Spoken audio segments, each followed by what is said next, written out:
Hello and welcome into the Farmers Union pregame show. As always, I'm Oda and Noah Grant is alongside. And Noah, a big weekend, 3 games in 3 nights here at home for the Tauros after a sweep of North Iowa. Yeah, a weekend in North Iowa that, all things considered, pretty much only one negative spot, and that's missing a couple of bodies. 4 in total entering this weekend for the first 2 nights here, including tonight against Bismarck. They do get it, a new addition, quote unquote. We'll get to him in a second. Not exactly new by Tauros standards, but you have to feel good about the Tauros coming out of last weekend and then really putting themselves in a spot. If you missed it on Tauros Tribune Live last night, a chance by proxy, technically, to put themselves in first place, depending on how the weekend shakes out. Yeah, and again, I wouldn't count on Austin losses, but still a chance to pull into that tie with the Bruins for first place, and then we head down there next weekend. Yeah, obviously a crucial 5 games in total for the Tauros over the course of the next 2 weeks, but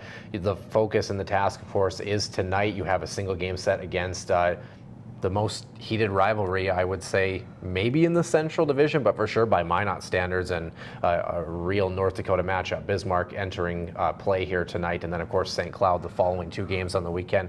Bismarck, they travel well. Fan base, a storied franchise as far as North Dakota and NAHL hockey is concerned, and going to need the crowd behind at the Pepsi rink at Mesa Arena for the Tauros.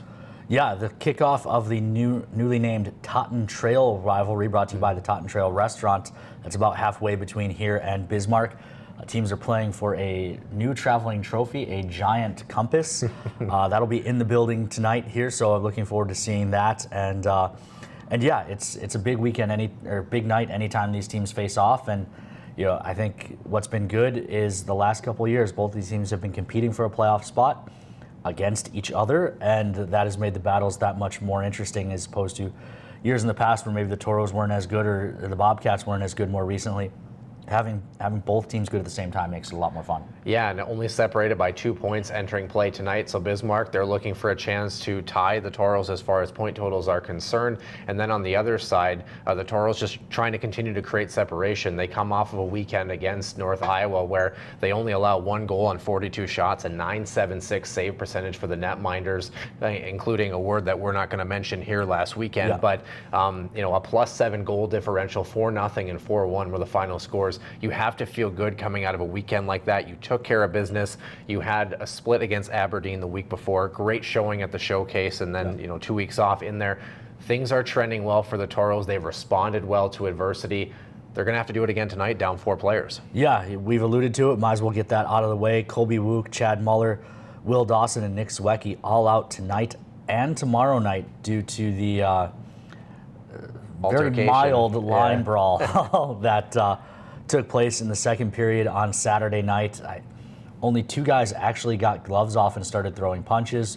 The rest of them were mostly wrestling matches, but in the end, I can't fault the league for deciding that they want to put a stop to that long term. Yeah, certainly not. But of course, guys still having to step up. Of course, last week you had, Jack O'Hannesson, Central Division Star of the Week. Joel Lettinen, second Star of the Week. Nicholas Kettinen had 4 assists, all things considered. So 3 guys with 4-point weekends. They're going to have to step up this weekend, as well as a bevy of other guys. It just means that there's opportunities in the lineup.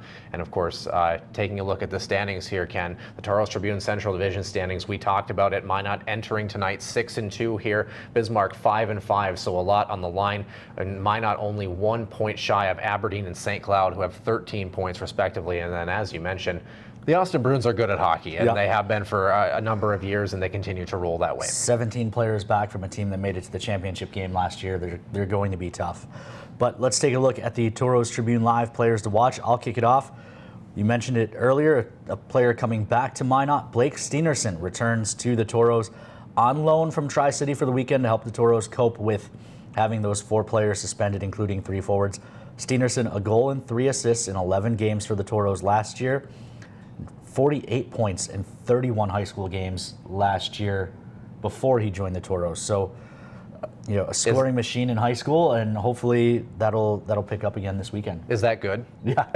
Over a point per game, of course, and when you're coming from Minnesota, too, there's a lot of high-end competition to boot there as well. So for me, I think in my mind, it's Joel Lettinen who had a great weekend last weekend, 4 points on the weekend. I look for him to continue his prowess. You saw a couple of guys in that grouping that we mentioned kind of step out, but for me, Joel Lettinen really shining as far as his 200-foot play and really kind of coming into his own last weekend. I look for a little bit more out of him as they move into the first matchup against Bismarck. Head over to the Tauros Tribune and the Tauros Tribune Live to learn more about your favorite players. You can also check it out in the app or at gotauros.com under the media tab. Moving on to the home key group keys to the game, I'm going to start with the top line. Casey Emmons and Trevor Stahoyak, they've got just one goal combined on the season, lots of assists, but just the one goal with pretty much the entire second line out this evening and tomorrow night. Look for those three to step up. Yeah, they're going to have to. I don't think it's a question of, look for them or you hope they start to get going. They have to. If Cody Campbell and his club want success, they're going to have to get the job done. For me, my pick here is going to be extra playing time. Those guys below that first line lineup, maybe some guys who haven't seen a lot of game action. Blake Steenerson, you mentioned it too, coming over from Tri-City. A chance for some guys to kind of make some names and make the lineup decisions tougher when you move into Saturday. You string a couple of good games together, you never know where you're going to end up in the lineup, and I think it's an opportunity for some guys to really do some damage and try to work themselves into an opportunity to not be taken back out of the lineup as the weekend unfolds. And then the third key to the game, thanks to our friends at the Home Key Group, feed off the crowd. Yeah. We just went on the road for a weekend where there wasn't much energy in the building. We're turning back to the Pepsi Rink and Mesa Arena for the Bobcats in town. No school today or tomorrow, so there's no excuse for families to not be out and be able to stay up late. So should be a good crowd in the house tonight, and players can draw off that, especially with long travel last weekend and 3-3 this weekend. It's maybe actually one of the tougher stretches here for the Tauros all season long. North Iowa on the road, 3-game weekend at home, and then another long trip to Austin. Yeah, maybe it's like you mentioned, no school. Maybe it's a challenge. For example, I would say Ken Oda's average bedtime is probably around 3:30 in the morning. Kids, try to beat it tonight. Your parents would really love that. On to the Four Bears Casino and Lodge over-unders. Noah, I'm going to run you through them here to see if you can make your picks. First one, total goals tonight. I got it at 5.5. I can't stand this one every time because it is such a difficult one, depending on, are we going to get a defensive chess match? Are we going to get a wide open offensive game? I'm going with the over tonight. I'm going to actually say we're going to have over 7 goals tonight. I think we're going to have an offensive juggernaut. Minot shots on goal, 30.5. Got to go with the over. Yeah, again, I feel like with the energy with this crowd, as long as the Tauros get to their starts, which they have had in recent weeks, if they get back to their game early, I think they're going to hit that just fine. And it wouldn't be a Minot Bismarck game without this question.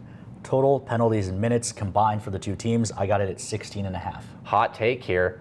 I'm actually, Kobe Brault behind the camera says over. I think a lot of people would think that.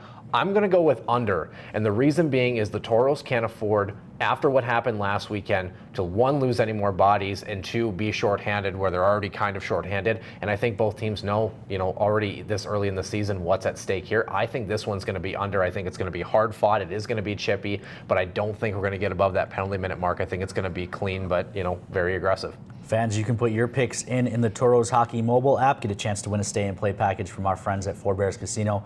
It includes a night in the hotel, $200 in free slot play, dinner in the restaurant as well.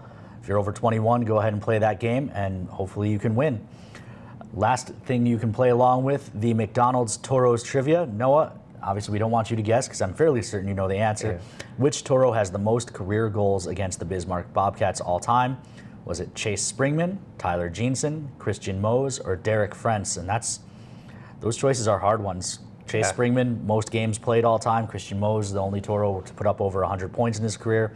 Derek Frentz was a longtime guy. Tyler Jeanson, both guys who had letters and were notorious Bobcat killers. So, it's a tough question, but get that one right, and one person with the correct answer will win a McDonald's free value meal. Yeah, well, I'll tell you this. Before we recorded here, I actually did somehow guess the answer correct. What I can tell you, fans, if you're looking for a hint, it's one of those 4 answers. So there you go.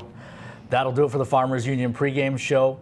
We'll wrap it up. We'll turn you over to Ben Lifto in the PA for the start.